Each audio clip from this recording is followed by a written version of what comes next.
Alhamdulillah Rabbil Alamin. Wassalatu wassalamu ala ashrafil mursalin wa ala alihi wa ashabihi ajma'in. Subhanaka la ilma lana illa ma 'allamtana innaka antal alimul hakim.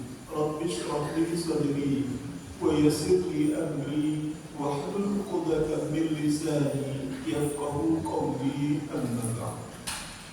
Ibu-ibu, bapak-bapak, para orang tua saya, hadirin hadirat, anak-anak kita yang kita sayangi, ikhwah fillah rahimakumullah.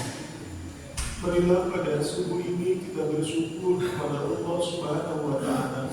Pada pagi ini kita diberikan pertolongan oleh Allah hadir di masjid yang mulia ini untuk menegakkan subuh berjamaah dilanjutkan dengan mengkaji agama.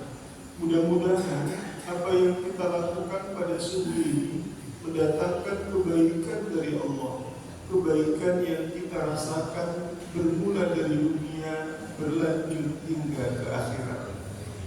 Kita berdoa kepada Allah Subhanahu wa taala agar umur yang masih Allah berikan buat kita sampai dengan hari ini, semoga kita ditolong oleh Allah untuk memanfaatkannya agar bisa tambah dekat, tambah taat kepada Allah Subhanahu wa taala, dengan harapan ketika nanti kita pulang, semoga kepulangan kita adalah kepulangan yang baik, husnul khatimah.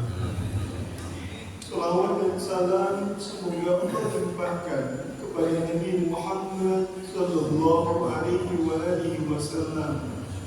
Mudah-mudahan Allah anugerahkan lisan yang tak pernah kering, lisan yang insya Allah setiap hari tidak pernah lepas ada ucapan selawat salam kepada beliau dan keluarganya, sekurang-kurangnya dengan ucapan Allahumma shalli ala sayyidina Muhammad wa ala ali sayyidina Muhammad.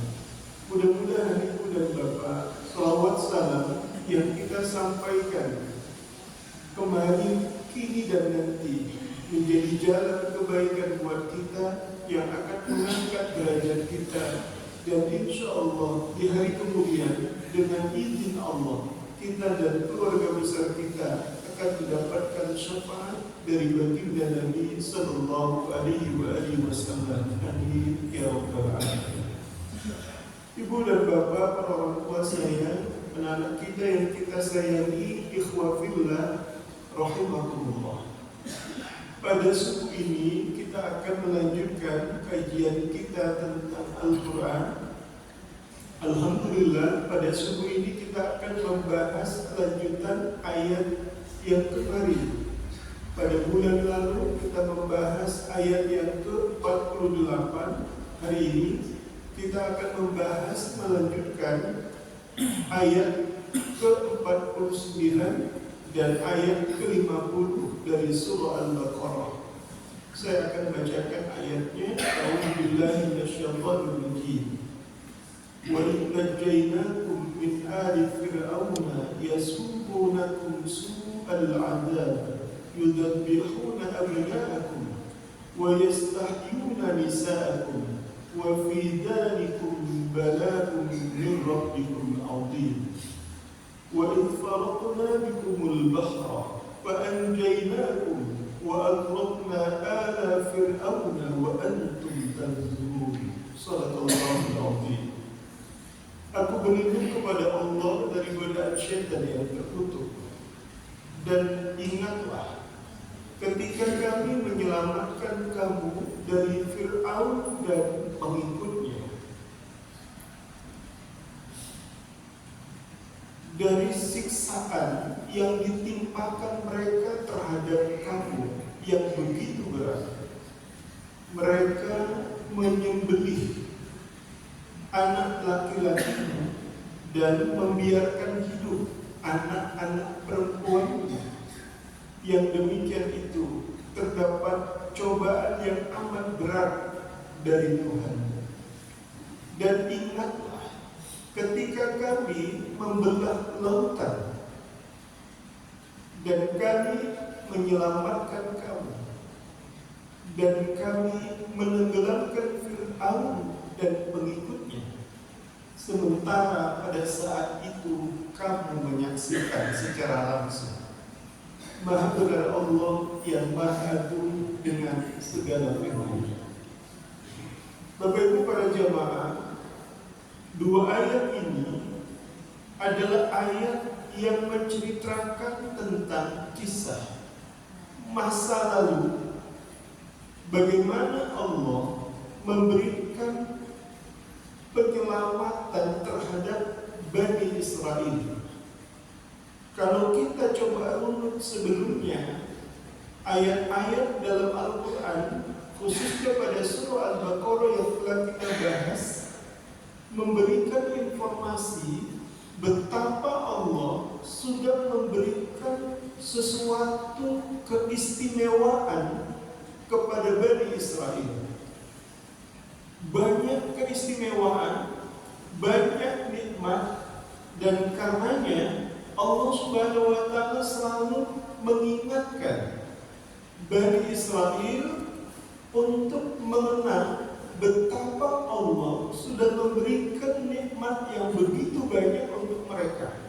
Sehingga setiap kali Al-Quran menceritakan tentang Bani Israel, dan ketika ayat ini turun kepada baginda Nabi Sallallahu Alaihi Wasallam, di mana turunan Bani Israel itu adalah Yahudi, ayat ini ketika itu disampaikan kepada orang-orang Yahudi yang merupakan garis keturunan dari Bani Israel, maka Allah Subhanahu wa Ta'ala mengingatkan lewat ayat ini, wa idh najjaynakum min ali fir'aun, dan ingatlah ketika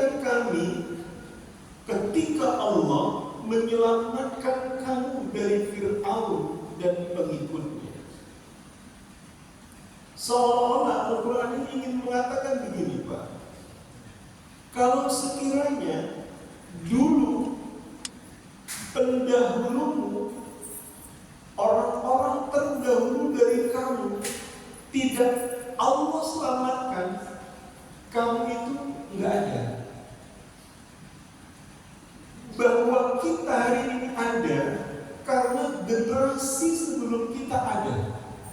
Ketika generasi sebelum kita nggak ada, maka kita nggak ada. Maka Al-Quran ketika diturunkan kepada Nabi Muhammad SAW, yang kemudian disampaikan kepada Bani Israel pada saat Al-Quran ini diturunkan, tanda petik golongan Yahudi mengingatkan, wahai orang Yahudi, kamu ini nggak akan ada hari ini kalau Allah nggak menyelamatkan generasi sebelum kamu sebelumnya. Kamu itu ada karena generasi sebelumnya itu sudah ditolong dan diselamatkan Allah. Dari siapa? Dari Fir'aun dan pengikutnya. Yasumunakum su'al azab, kata Al-Quran. Mereka, Fir'aun dan pengikutnya, telah memberikan siksaan yang amat berat kepada kalian. Apa siksaannya, Bapak Ibu para jamaah? Yudzabbihuna abna'akum wa yastahyuna nisa'akum. Bapak Ibu para jamaah, ada dua kata di sini. Kalau yastahyun itu berarti membiarkan hidup, yang perempuan dibiarkan hidup. Tapi yudzabbihuna abna'akum itu, mohon maaf, yudzabbihun itu berbeda dengan yang turun. Kalau yang turun itu membunuh. Kalau yudzabbihun itu menyembelih. Coba Bapak Ibu para jamaah, kalau sekedar bunuh nggak serem, Pak. Memang ujungnya mati, ditembak mati, dibuang ke laut mati. Itu namanya yang turun. Tapi kalau yudzabihun itu artinya menyembelih, dan menyembelihnya itu enggak sekali Pak, berkali-kali. Bapak Ibu bisa bayangkan ketika prosesi penyembelihan hewan kurban itu menyembelih Pak, berarti mohon maaf alat sembelihnya dalam hal ini mungkin parang gitu diletakkan di leher, lalu kemudian digesekkan hingga yang disembelih itu memuncakkan darah, dan itu terjadi berkali-kali. Itulah ujian yang berat bagi Bani Israel, dan di mana Allah pada saat itu hadir memberikan pertolongan kepada Bani Israel. Bapak Ibu para jamaah yang dirahmati Allah. Jadi yasumunakum su'al azab yudzabihuna abna'akum, mereka menyembelih anak laki-lakimu. Jadi bukan membunuh Pak. Yudzabihun itu artinya bukan yaktulun, bukan sekedar membuat orang laki-laki, anak laki-laki itu menjadi mati saja, tapi proses untuk membuat mati itu mengerikan gitu. Bapak Ibu para jamaah, saya yakin sejarah tentang ini Bapak Ibu sudah mafhum. Kenapa Fir'aun itu kemudian membuat sebuah kebijakan untuk membunuh anak laki-laki dari golongan Bani Israel. Sedikit kita ulas Bapak Ibu para jamaah. Dalam mimpi Fir'aun seolah-olah dipertontonkan bahwa dari arah Baitul Maqdis Palestina muncul api yang begitu dahsyat. Lalu api itu datang ke Mesir, Bapak Ibu para jamaah. Ketika api itu nyampe di Mesir, api itu membakar rumah-rumah orang Mesir.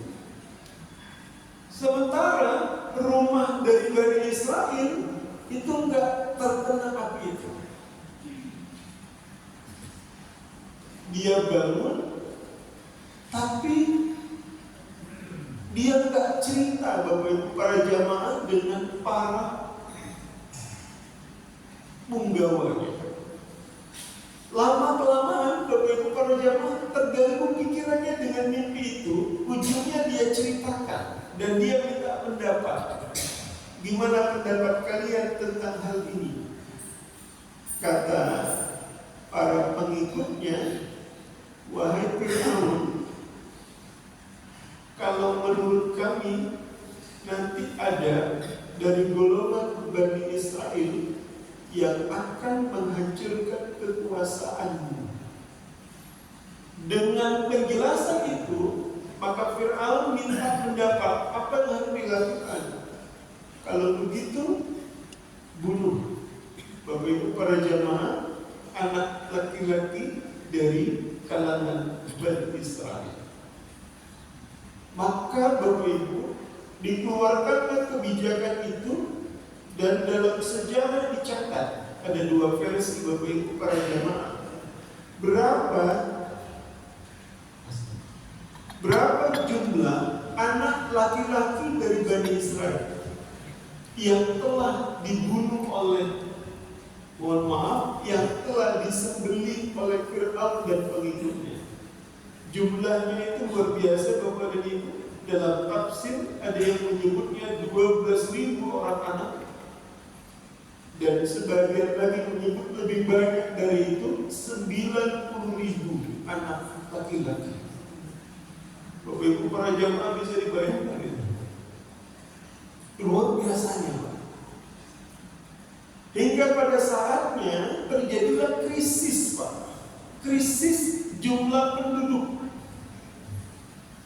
Di Mesir saat itu kebanyakan perempuan, sementara laki-laki itu sudah memiliki usia lanjut.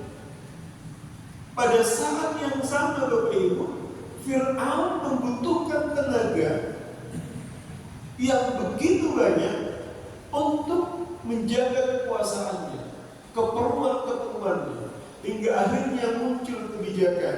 Apa kebijakannya? Dilakukan penyembelihan 1 tahun, berhenti 1 tahun, lanjut lagi tahun berikutnya, berhenti lagi tahun berikutnya, begitu seterusnya. Bapak Ibu para jamaah yang dirahmati Allah, itu terjadi.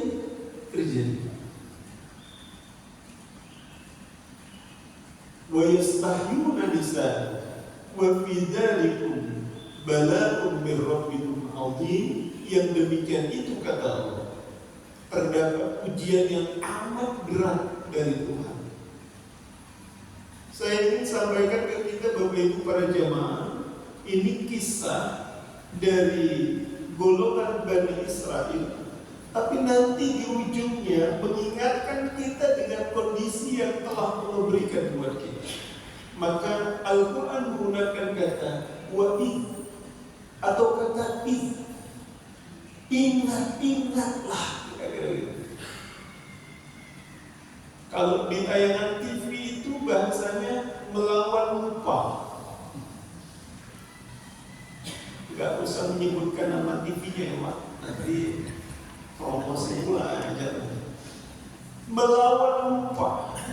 Jangan cepat-cepat lupa. Al-Quran itu adzikr, peringatan. Kenapa diingatkan? Karena kadang-kadang kita lupa. Ketika kita interaksi dengan Al-Quran, seolah-olah mengingatkan kembali yang boleh jadi telah kita lupakan. Dan nanti di ujung, insya Allah kita akan dapat hikmah pengajaran dari ayat 49 dan ayat ke-50 dari surah Al-Baqarah. Lanjut kepada ini. Wa idh faraqna bikumul bahra. Ayat yang ke-50, ke-49 mengingatkan kembali kepada orang-orang dari Israel, mengingatkan kembali kepada orang Yahudi di Madinah ketika Al-Quran itu diturunkan ke mereka untuk ingat-ingat bahwa kamu itu ada saat ini karena orang-orang terdahulu dari kamu itu telah Allah selamatkan. Allah selamatkan dari Fir'aun dan pengikutnya dengan cara apa? Di sini Bapak Ibu para jamaah, dengan cara Allah memerintahkan Nabi Musa alaihissalam membawa orang-orang Bani Israel ketika itu untuk lari meninggalkan Mesir. Dan pada saat ia diselamatkan oleh Allah lari meninggalkan Mesir, hadapannya ada laut yang begitu dahsyat. Di belakang Fir'aun dan pengikutnya sudah kejar. Dalam catatan sejarah ada 600.000 Bapak Ibu para jamaah yang mengejar Nabi Musa dan Bani Israel ketika itu.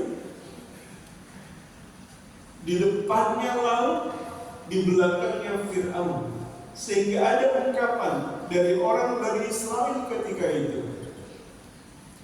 Fir'aun sudah di belakang, inna lamudrakun, sesungguhnya kita pasti akan ditangkap balik oleh Fir'aun. Nabi Musa mengatakan, Bapak Ibu para jemaah, yang nyuruh kita berlari sampai dengan hari ini dan berhadapan dengan laut itu Allah. Maka Allah pasti akan menyelamatkan. Maka kemudian ada perintah dari Allah, anidri bi asaqal bahr. Wahai Musa, pukulkan tongkatmu kepada laut. Lalu Allah Subhanahu wa taala dengan firman-Nya itu, saat Nabi Musa alaihissalam memukulkan tongkatnya di laut, Bapak Ibu, yang terjadi adalah laut itu terbelah. Bapak Ibu para jamaah, saya coba untuk berikan penjelasan sedikit tentang terbelahnya laut ini. Ini supaya jadi pelajaran buat kita juga. Begitu laut itu terbelah, Bapak Ibu para jamaah, dan belahan laut itu bukan hanya satu belahan, Pak. Laut itu terbelah menjadi beberapa belahan. Kalau tiang ini, Pak, sama tiang ini menjadi ilustrasinya. Yang dinding sebelah sini itu begitu terbelah, jalur ini ada jalan, Pak. Jadi air itu tak lagi menyatu, meninggi seperti gunung yang sebelah kanan, meninggi yang kiri seperti gunung sebelah kiri. Ada jalan, Pak. Dan banyak jalan, Pak. Jadi laut itu terbelah menjadi beberapa bagian dan banyak jalan. Ini pelajarannya Pak Ibu para jemaah. Apa kata orang Bani Israel? Wahai Musa, kalau yang kayak gini nanti kayak mana nyebrangnya? Padahal dia bisa lewat dengan beberapa jalur itu, Pak. Ini orang Islam aja subur gitu kan. Dikejar ini malah bertanya lagi, kalau begini nanti nggak bisa semua ikut gitu. Orang-orang dari Israel nggak bisa ikut karena dia melihatnya Bapak Ibu para jamaah hanya bagian jalan kecil saja, Pak. Jadi di sini ada belahannya, di tengah ini ada belahannya, di sini ada belahannya. Padahal bisa lewat, bisa. Tapi kata dari Israel, kalau cuma begini, gimana kita bisa selamat? Kurang asik tak kira-kira. Ini nanti cerita tentang ini Bapak dan Ibu, betapa orang dari Israel diberikan nikmat tapi nggak pernah puas. Itu akan berlanjut pada surah Al-Baqarah ini pada ayat-ayat berikutnya. Ada cerita tentang manna wa salwa. Manna wa salwa itu makanan yang paling enak, Pak. Dia mau makan madu tinggal ambilnya, dia mau makan ada burung tinggal bilang jadi burung. Tapi apa yang dia bilang orang-orang Bani Israel? Aku nggak mau yang kayak gini lah, aku mau cabai merah, cabai putih. Yang tadi udah selamat Israel, tapi Nabi Musa alaihissalam begitu sangat tanda petik sabar terhadap kaum Bani Israel, hingga akhirnya Bapak Ibu para jamaah, belahan-belahan kecil itu tadi Bapak Ibu para jamaah menyatu menjadi belahan yang amat besar, sehingga jalan yang dilaluinya itu amat besar. Jadi yang kecil-kecil tadi merapat menjadi besar, dan tinggallah jalan besar dari lautan yang terbelah itu. Mereka jalan, Bapak dan Ibu lari sekencang-kencangnya hingga akhirnya sampai di ujung. Dan Bapak Ibu para jamaah, Fir'aun dan pengikutnya sampai di dasar. Dan apa kata Al-Quran? Wa aghraqna ala Fir'aun, dan kami tenggelamkan Fir'aun. Pertanyaannya mungkin orang bertanya-tanya, kenapa ya cara Allah itu menghukum Fir'aun dengan menenggelamkannya? Dengan cara yang lain kan bisa. Tapi kenapa Allah menenggelamkan Fir'aun? Bapak Ibu para jemaah, mungkin Bapak Ibu pernah mendengar ayat ketika Fir'aun mengatakan, Ana Rabbukumul A'la. Aku ini, kata Fir'aun, adalah Tuhanmu yang paling tinggi. Ungkapan itu adalah ungkapan kesombongan. Maka balasan bagi orang yang sombong adalah merendahkannya. Dan tempat yang paling rendah itu di mana? Dasar. Jadi ketika orang sombong, siap-siap akan ditenggelamkan, direndahkan. Setiap orang yang pelit, Bapak dan Ibu, akan disempitkan, gitu kira-kira. Maka ini hikmah, mudah-mudahan Allah lindungi kita di hari ini. Wa aghraqna ala Fir'aun wa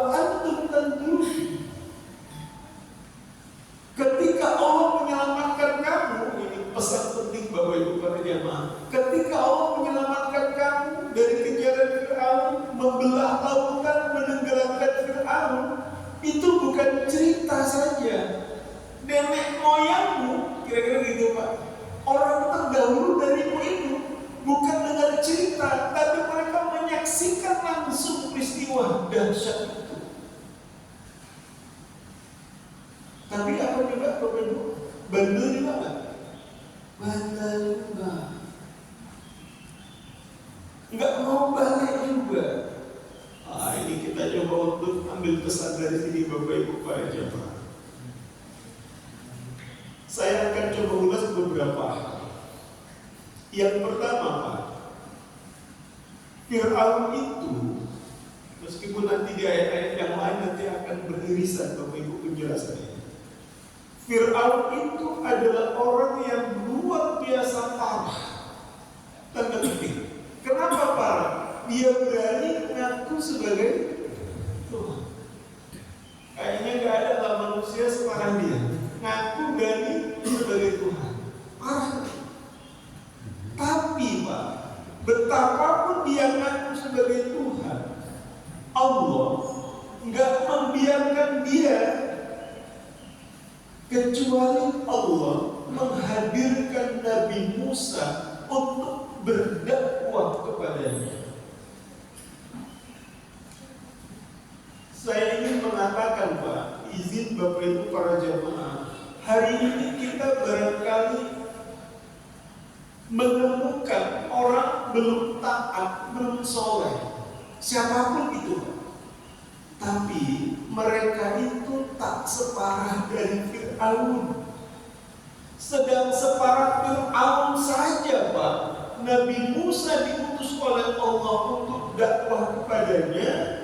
Kita nih yang gak parah-parah kali, jangan pernah gak diingatkan untuk buat baik. Udah biarin aja, gak jelas parah kali dia jadi gak mau dia ingat, tapi dia gak separah. Oke, gitu Pak maksudnya Pak. Ya. Jadi ketika melihat sesuatu yang jelek pada diri orang, mohon maaf, jangan apa kali. Biar gak separah Fir'aun. Maksud saya, ketika orang sadar itu, ayo ajak. Jangan seolah-olah, ini gak mungkin bisa berubah lagi nih jadi baik. Enggak. Sedangkan Fir'aun saja didatangkan Nabi Musa alaihissalam. Itu satu Pak. Jadi artinya kita masih punya optimistis dalam hidup ini ketika melihat sesuatu yang jelek itu bisa berubah. Mari kita sama-sama ingatin, mari sama-sama kita doakan, mari sama-sama kita tawassul bil haqqi, tawassul bis sabr. Ini pelajaran pertama Pak untuk kita. Yang kedua, kisah ini sesungguhnya mengingatkan diri kita. Apa itu? Bahwa kisah ini adalah kisah di mana Allah memberikan pertolongan bagi hamba-hambanya. Dan kita harus lebih banyak ingat ini Pak, bahwa sampai dengan hari ini kita bisa seperti ini, itu bukan karena kita, tapi karena pertolongan Allah terhadap kita. Ingat itu Pak. Dulu nggak punya apa-apa, sekarang punya apa-apa, bisa hidup seperti ini. Ya Allah. Kalau kemudian ini firman Allah itu luar biasa. Wa in ta'uddu ni'matallah la tuhsuha. Jikalau engkau ingin menghitung nikmat Allah, kamu bakalan gak sanggup. Kalau umur yang Allah beri sampai dengan hari ini kita gunakan untuk ngitung-ngitung nikmat Allah, semuanya yang telah Allah kasih dulu kini terhadap kita, umur kita pun sampai habis gak bakalan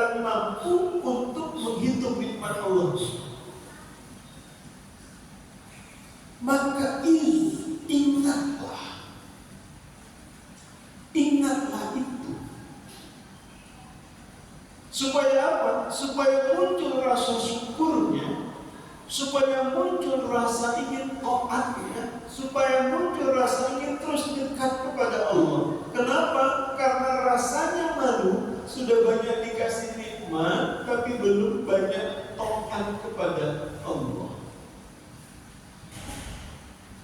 Bayangin Bapak Ibu para jamaah, mudah bagi Allah untuk mengambil nikmat dari kita. Karena itu ingat pesan Allah dalam hadits qudsi. Tapi bukan berarti tak boleh minta rezeki ya Pak. Bukan tak boleh minta rezeki.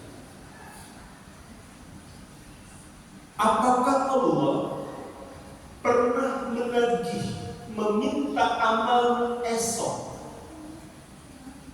Ada yang minta, Allah minta amal, besok puasa ya, besok sholat ya, besok ngaji ya, besok sedekah ya.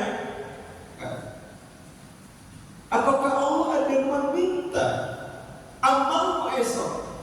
Sementara banyak hamba yang meminta kepada Allah untuk rezekinya besok.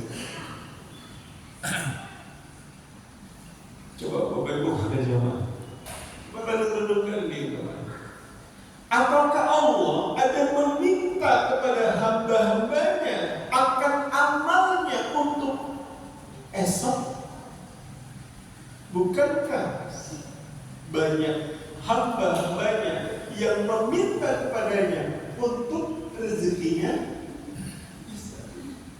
Kira-kira fair nggak ini Bapak Ibu para jemaah? Nggak fair. Kita asik minta rezeki besok, tapi kita nggak pernah merencanakan amal apa yang bisa kita buat untuk esok.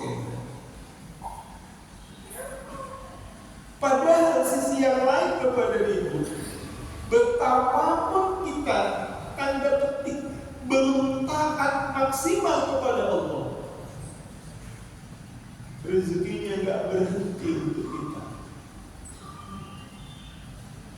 Kalau kita orangnya Pak, ada orang yang pertama-tama kenal sama kita baik terus, kita kasih. Tiba-tiba yang kita bayi itu buat aneh sama kita, buat salah sama kita, jelek-jelekin kita. Kira-kira, mohon maaf, Bapak Ibu masih mau ngasih lagi nggak? Udah kita kasih dia, minggu ini kita kasih Pak, kasih. Kok tolong lu, kasih. Bantu apa? Kasih. Kita ingat dia, udah kasih. Coba. Minggu depan kita dengar dia pula yang ngomongin jelek-jelekin kita. Kira-kira di minggu depan itu dia datang ke rumah kita minta tolong, masih mau ditolong? Gak apa-apa Pak, bilang enggak Ustaz, selesai itu. Gak apa-apa. Itu kita fair Pak, itu fair Pak. Kalau udah ditolong tak terima kasih kok, kira-kira gitu. Itu fair Pak, itu fair. Itu fairnya manusia. Nah kalau Allah punya prinsip fairnya manusia macam gitu, ini udah habis. Coba Bapak Ibu para jamaah. Jadi mohon izin lahir dan batin, ketika kita duduk selepas sholat, kita duduk, kita baca subhanallah, kita baca alhamdulillah, kita baca nanti ujungnya Allahu Akbar. Maka pada saat itu Bapak dan Ibu, kita sudah mengecilkan diri kita. Ya Allah, gak ada apa-apanya pun ya Allah. Engkau yang menolongku, Engkau yang menutup aibku, Engkau yang memuliakanku, Engkau yang membahagiakanku. Kalau kita sudah berada pada kondisi itu, kondisi titik nol, tidak punya apa-apa, tidak ngerti apa-apa, tidak kuat, kita lemah, maka pada saat itu sampailah kita pada keadaan di mana kita hari ini bisa seperti ini, semuanya atas pertolongan Allah. Maka ingat-ingat itu Bapak Ibu para jamaah, udah banyak kita ditolong Allah sampai dengan hari ini. Dan pertolongannya itu bukan jauh dari kita, di depan kita, dan kita rasakan. Jadi jangan sampai kita itu membantah. Yang dirasakan itu bukan jauh, yang dirasakan itu bukan dirasakan orang, tapi yang dirasakan itu adalah kita yang merasakan. Pertolongan Allah, bantuan Allah, nikmat Allah itu udah banyak, dan itu bukan dirasakan orang, itu dirasakan oleh kita yang sudah menerimanya. Ini konsep dari wa antum tanzurun. Kamu itu menyaksikan nikmatku, kamu itu melihat nikmat itu, kamu itu merasakan langsung nikmat itu. Jangan sampai pertolongan Allah membuat dirimu lalai dan kamu menjadi buta atas pertolongan Allah itu. Yang terakhir, Bapak Ibu para jamaah yang dirahmati Allah, kalau Nabi Musa diutus untuk Fir'aun, itu menandakan bahwa hari ini kita punya tugas dakwah, ingatin orang bahwa orang yang ada di hadapan kita, di sekitar kita, meskipun belum soleh-soleha, dia itu gak seperti Fir'aun. Yang optimis, saling mengingatkan, tawassaw bil haqqi, tawassaw bis sabr. Yang kedua, Bapak Ibu para jamaah, kita diingatkan untuk terus-menerus menyadarkan diri kita bahwa Allah selalu membantu dan menolong kita. Mudah-mudahan menjadi hamba yang terus bersyukur, melakukan ikhtiar untuk melakukan taat kepada Allah. Yang terakhir, yang ketiga, ketika Allah sudah memerintahkan kita, Bapak Ibu jangan pernah takut ujungnya. Bapak Ibu para jamaah, jangan pernah ragukan perintah Allah. Kerjakan saja. Nabi Musa, Bapak Ibu para jamaah, dihadapkan lautan. Pengikutnya, satu di antaranya mengatakan, ini laut ini, mana bisa selamat? Fir'aun dimakan di laut depan. Kita nggak punya kapal untuk menyeberang lautan ini. Tapi kata Nabi Musa, ini yang diperintahkan Allah. Ketika Bapak dan Ibu mengatakan bahwa ini yang diperintahkan Allah, lalu kerjakan, Bapak Ibu para jamaah, bukan akal yang kemudian didahulukan, tapi iman yang dinomorsatukan. Pernyataan kita cukup satu, sami'na wa ata'na. Ujungnya nanti biar Allah yang menyelesaikan. Dan di situ nanti akan ada yang disebut dengan keajaiban.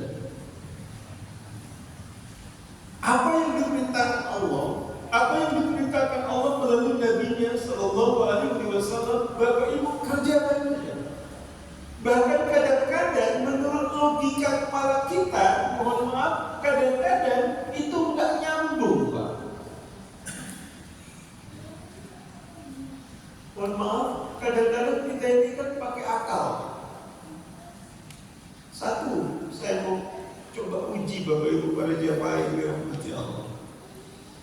Mohon izin lahir dan batin. Ada teman kita pinjam sama kita, katakanlah 5 juta, Pak. Dia janji minggu depan dibayar. Begitu udah pinjam, minggu depan katanya dibayar, kita kasih lah. Begitu kita kasih, minggu depannya pun tiba. Begitu tiba, Bapak Ibu para jamaah, kita coba tanya, Pak gimana? Bisa dibantu ya, kemarin dipinjam dibalikin? Aduh, belum cair pula ini. Kasih tempo 3 hari. Berarti kalau hari ini Sabtu, sampai Sabtu, Ahad, Senin, Selasa. Hari Selasa loh. Iya lah Pak Selasa. Tunggulah 3 hari itu. Begitu tunggu 3 hari, Bapak Ibu para jamaah, coba telepon. Begitu ditelepon Bapak dan Ibu, di ujung sana dia telepon, aduh Pak belum cair juga. Kasih tempo lah 3 hari lagi. 3 hari lagi berarti Rabu, Kamis, Jumat. Siap-siap Jumat engkau ketok kita. Begitu Jumat ditunggu di masjid. Oh enggak enak kawan itu ya.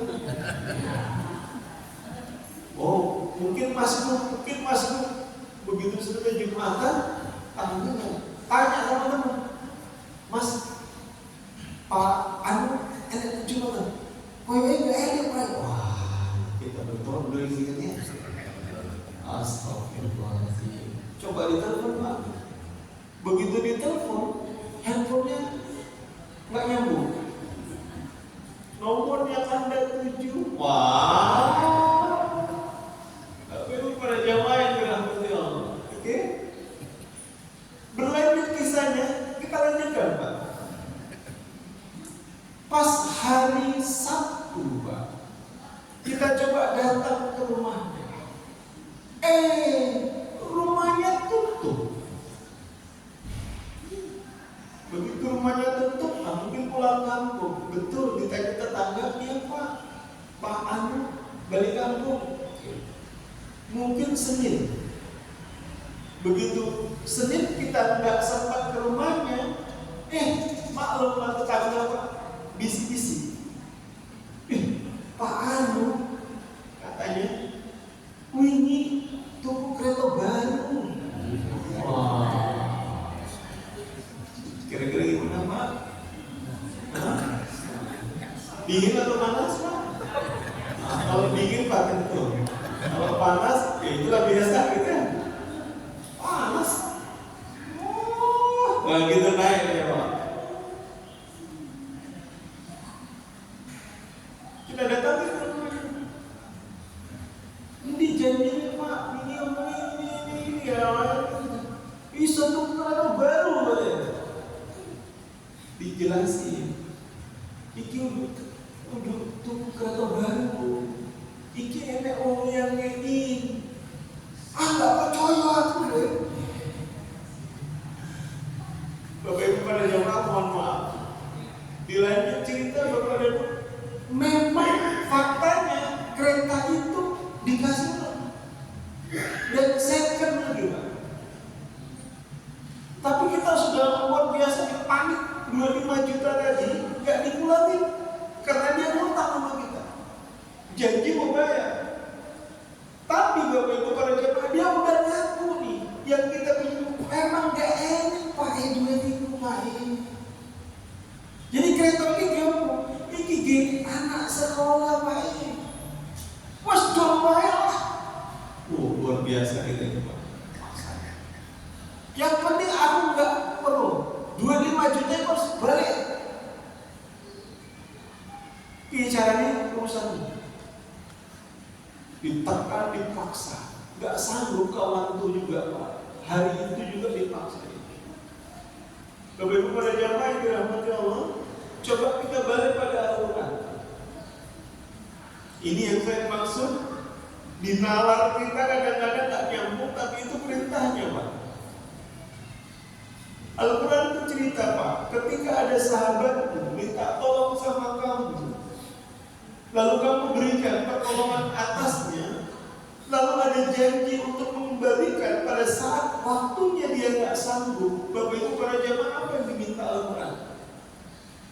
Jadikan itu sebagai sedekahmu untuknya. Ini dia. Iya Ustaz, kalau 100.000 nggak apa-apa Ustaz. Ini 5 ikat Ustaz. Coba, kan mulai masuk kepala kita ini Pak.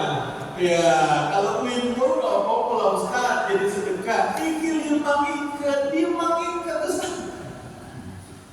Coba, Bapak Ibu pada jamaah gimana? Nggak sanggup saudara itu. Jadikan sedekah atasnya.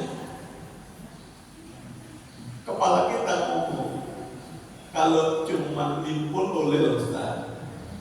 Kalau paling gede 500 lah boleh Ustaz. Tapi kalau 5 ikat Ustaz itu diopo aja. Itu dengan kepala, Pak.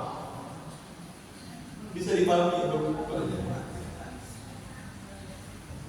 Bapak Ibu sebetulnya udah tinggal mengalir saja harusnya kan. Ya sudah, ini perintah Allahnya macam gitu. Ya Allah, aku yakin atas perintahmu itu ya Allah. Kerjakan.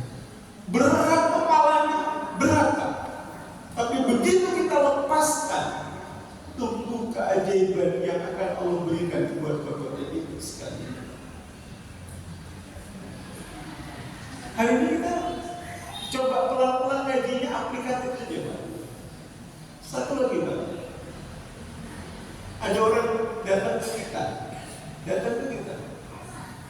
Lagi makan enak itu Pak di warung. Pak. Dia mungkin minta. Apa yang kadang-kadang kita lakukan kepada jemaah? Maaf ya. Coba Bapak Ibu bayangkan, renungkan ini Pak. Saat Bapak Ibu minta ke Allah,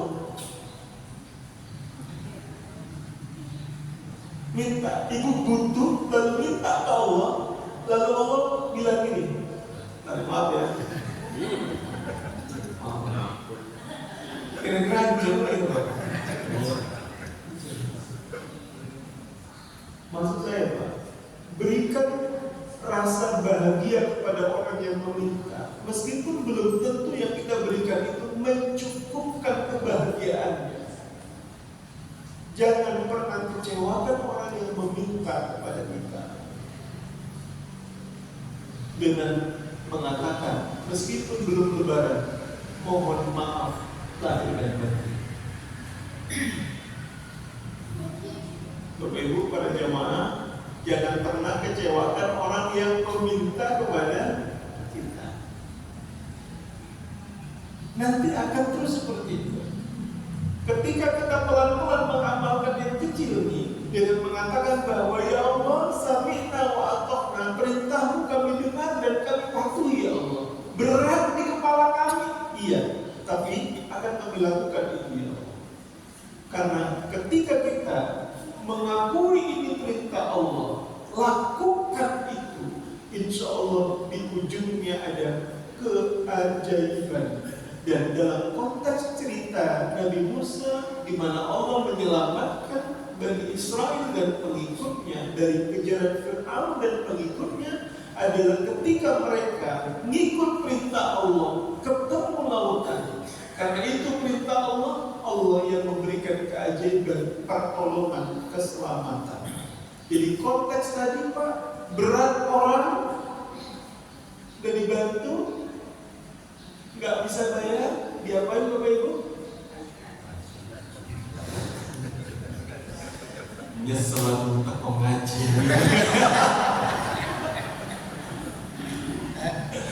Ini Bapak Ibu para jamaah yang dirahmati Allah.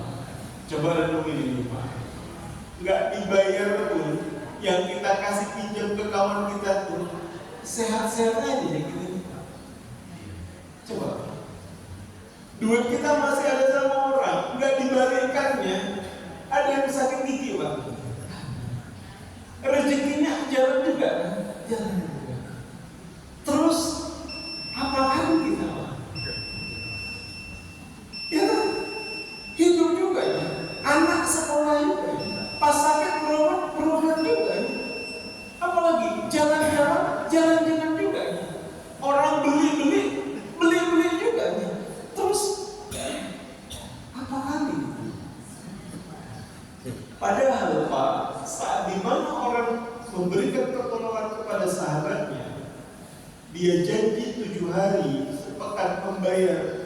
Dalam hitungan sepekan 1 hari itu Pak, dia sedang dilipat gandakan kebaikannya 1000 kali, 1000 kali, 1000 kali, 1000 kali, 1000 kali, sampai dengan waktu yang ditentukan.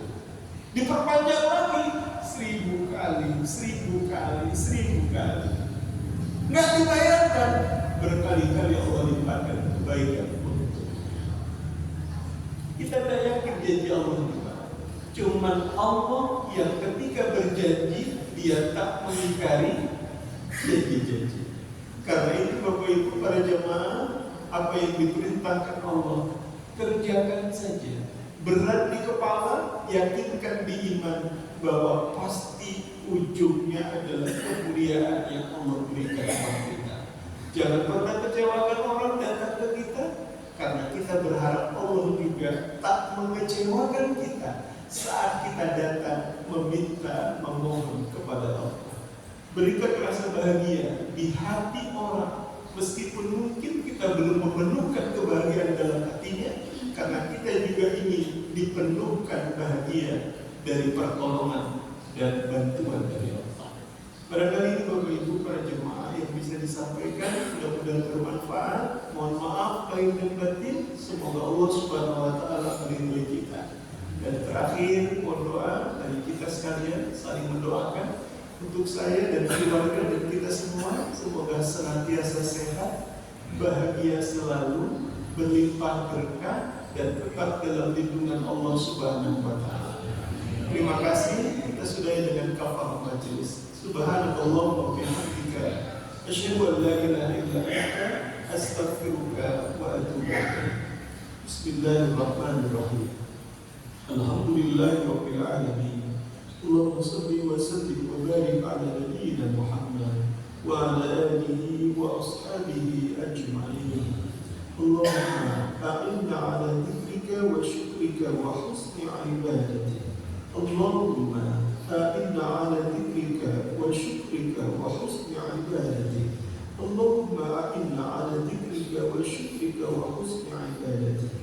Allahumma la tufarrid jam'ana hadha illa bidhanbin maghfur wa amalin salihin mutaqabbalin mabrur wa tijaratin lan tabur. Ya Aziz ya Ghafur ya Alima ma fi sudur, akhrijna min adh-dhulumati ila an-nur. Rabbana atina fid dunya hasanah wa fil akhirati hasanatan wa qina adzaban nar. Wa sallallahu wa sallam alaihi wa alihi walhamdulillahi rabbil alamin. Mohon maaf lahir dan batin. Bila taufik wal hidayah. Assalamualaikum warahmatullahi wabarakatuh.